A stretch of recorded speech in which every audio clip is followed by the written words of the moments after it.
সময় যেহেতু আমাদের বৃষ্টির জন্য আমাদের হেলিকপ্টার ফ্লাই করতে বহুত দেরি হয়েছে।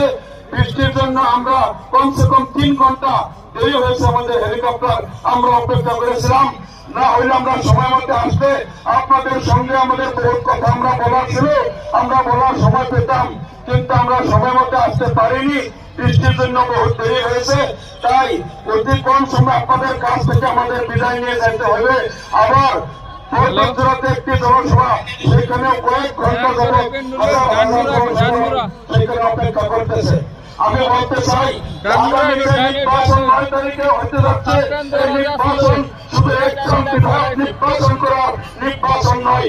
আগামী 9 তারিখে যে ভোট আপনারা দিবেন, যে নির্বাচন হবে, সেই নির্বাচন হবে আমাদের লাঞ্ছিত বঞ্চিত অবহেলিত জনগোষ্ঠীর ভবিষ্যৎ, আমাদের ভবিষ্যৎ ছেলে মেয়ের অধিকার সুরক্ষিত করার সংগ্রাম। আগামী 9 তারিখে যে নির্বাচন হতে যাচ্ছে, সেই নির্বাচন শুধু ভোট দেওয়ার একটা নির্বাচন নয়, সেটা আমাদের জাতীয় সংগ্রাম, আমাদের লাঞ্ছিত বঞ্চিত মানুষকে আসামের বুকে নাগরিকত্ব মর্যাদা এবং তাদের যেটা সাংবিধানিক অধিকার সহ এই গ্রামে প্রথম শ্রেণীর নাগরিক হিসেবে বেঁচে থাকার জন্য আমাদের একটা সংগ্রাম, একটা আন্দোলনে শুরু হবে ইনশাল্লাহ। আর আগামী 9 তারিখে আসামে আপনারা আজকের দিনে পরিষ্কার হয়ে গেছে যে আসামে আমরা এলডিএফ দলে কংগ্রেসের চেয়ে বেশি আসন পাবো। আজকের দিনে যা পরিষ্কার হয়ে গেছে, আপনারা হয়তো খবর পেয়েছেন আমাদের মধ্য আসামে 5টা সমষ্টিতেই আমাদের মাননীয় সভাপতি সাহেব ভিন্নকান্দি সমষ্টিতে, সাহাবের সমষ্টিতে আব্দুল আজিজ সাহেব, রূপহাট সমষ্টিতে আপনাদের আমি, ভিন সমষ্টিতে মজিবুর রহমান সাহেব এবং লাহরিঘাট সমষ্টিতে সিদ্দিক আহমেদ, দলগাঁও সমষ্টিতে মজিবুর রহমান। একটা ঢেউ এসে গেছে, মধ্য আসামে সুনামি হবে, কংগ্রেস সেখানে জিরো হয়ে যাবে, ইউডিএফ এর বিজয় পতাকা মধ্য আসামের জায়গায় বেড়ে উঠবে। আজকে ওরা আমাদেরকে মহাজোটে নেয়নি, রাইজের দলকে দিছে আর আসাম জাতীয় পরিষদকে দিচ্ছে। সেই রাইজের দল কয়েকদিন আগে আসে নাটক করে, আবার সময় সময় বিজেপির সুতলিপিতে কাজ করে। আবার আসাম জাতীয় পরিষদ নুরিনজ্যোতি গগৈ যখন উনি জেনারেল সেক্রেটারি ছিল, তখন আসাম ওরাই প্রায় 5 লক্ষ মানুষের যাদের নাম এনআরসির ফার্স্ট লিস্টে আসছিল, তাদের নামে অবজেকশন এক রাতের ভিতরে 4-5 লাখ মানুষের নামে অবজেকশন দিয়েছিল। আর সেই লোকদেরকে যখন হিয়ারিং করার জন্য আপনাদের এখানে 82 পাড়ার লোক ডিব্রুগড়ে, এখানে মানকাসারের লোক, সেখানে লক্ষ্মীপুরে, নগাঁওয়ের লোক করিমগঞ্জে গাড়ি ভর্তি করে গিয়ে হিয়ারিং করতে হয়নি? ফ্যামিলিকে নিয়ে হিয়ারিং করতে লক্ষ লক্ষ টাকা খরচ করে এইভাবে হিয়ারিং করছে। এখনো 19 লক্ষ মানুষের নামে ডিফল্টার হয়ে আছে।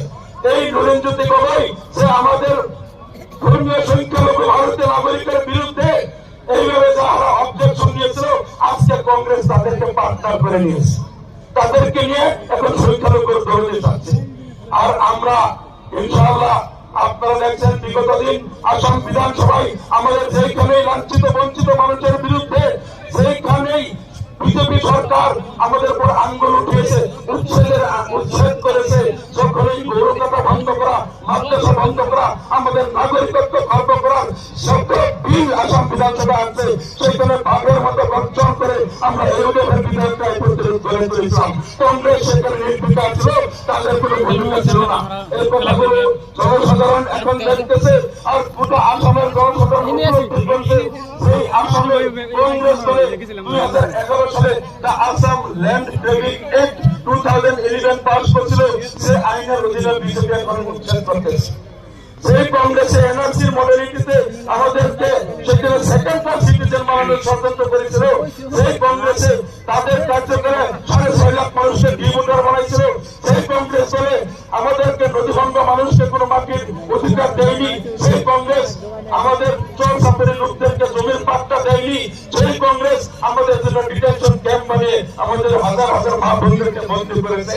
তাদের বিরুদ্ধে সংগ্রাম আমরা ইউডিএফ করেছি, বিজেপির বিরুদ্ধে সংগ্রাম আমরা করতেছি, ইনশাল্লাহ আগামী দিন করে যাব।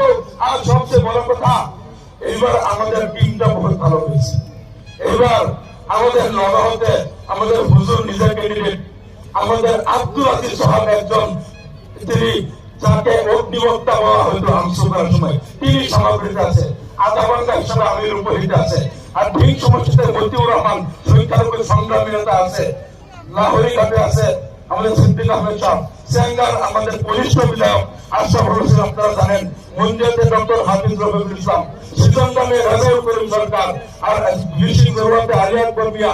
এইবার গোটা আসামে আমাদেরকে যে ক্যান্ডিডেট গুলো দেওয়া হয়েছে, ইনশাল্লাহ এই ক্যান্ডিডেট গুলো জিতে, এই ক্যান্ডিডেট গুলো যদি চাই, এই ক্যান্ডিডেট গুলো চাই, তবে আপনারা জানবেন যে আসাম বিধানসভায় ভূমিকম্প হবে। সেই ক্যান্ডিডেট এইবার ইউডিএফ দিয়েছে।